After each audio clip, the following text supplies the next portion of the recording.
Unang pagbasa. Pagbasa mula sa aklat ni Propeta Isaias. Sabi ng Panginoon sa kanyang bayan, sa araw ng pagliligtas sa iyo, ay lilingapin kita, at tutugunan ang paghingi mo ng saklolo. Pabantayan kita at iingatan. Sa pamamagitan mo'y, gagawa ako ng tipan sa mga tao. Ibabalik kita sa sariling lupain, na ngayon ay walang kaayusan. Palalayain ko ang nasa bilangguan, at bibigyan ng liwanag ang nasa kadiliman. Sila'y matutulad sa mga tupang naninginain sa magandang pastulan. Hindi sila magugutom ni mauuhaw. Hindi rin daranas ng matinding init ng sikat ng araw at sa disyerto. Sapagkat papatnubayan sila noong isa na nagmamahal sa kanila. Sila'y ihahatid niya sa bukal ng tubig. Gagawa ako ng lansangan sa gitna ng mga bundok. At ako'y maghahanda ng daan, para siyang daanan ng aking bayan. Darating ang bayan ko buhat sa malayo, mula sa hilaga at sa kanluran. Gayon din sa Sevene sa timog. Kalangitan umawit ka. Lupa, ikaw ay magalak. Gayon din ang mga bundok. Pagkat inaaliw ng Panginoon ang kanyang hinirang, sa gitna ng hirap ay kinahahabagan. Ang sabi ng mga taga-Jerusalem, pinabayaan na tayo ng Panginoon.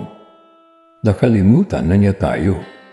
Ang sagot ng Panginoon, malilimot kaya ng ina ang sarili niyang anak.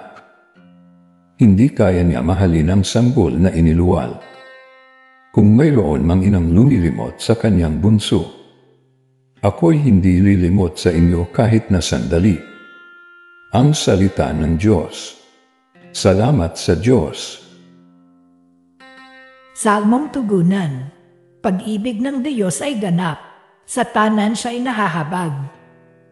Ang Panginoong Diyos ay puspos ng pag-ibig at lipos ng habag. Banay at magalit, ang pag-ibig niya ay hindi kumakupas.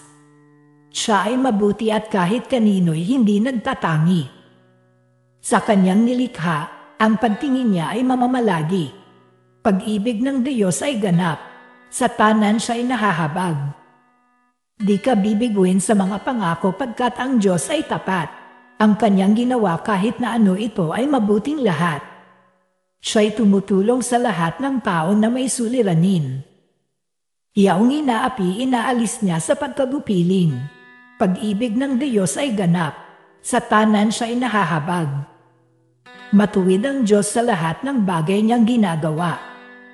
Kahit anong gawin ay kalakip doon ang habag at awa. Siya'y nakikinig at handang tumulong sa lahat ng tao. Sa sino mang taong pagtawag sa kanya ay tapat at totoo. Pag-ibig ng Diyos ay ganap, sa tanan siya ay nahahabag.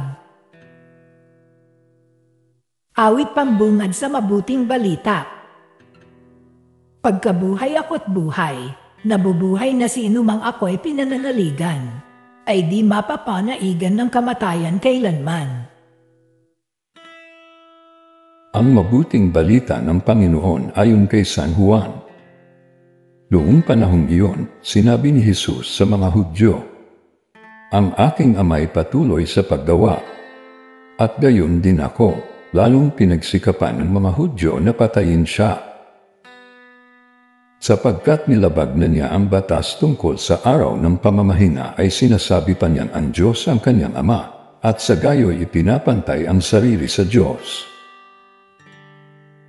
Kaya't sinabi sa kanila ni Jesus, dapat ninyong malaman na walang ginagawa ang anak sa kanyang sarili lamang, ang ginagawa lamang niya ay ang nakikita niyang ginagawa ng ama.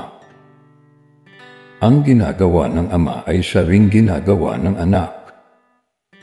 Sapagkat minamahal ng ama ang anak, at ipinakikita sa anak ang lahat ng ginagawa niya.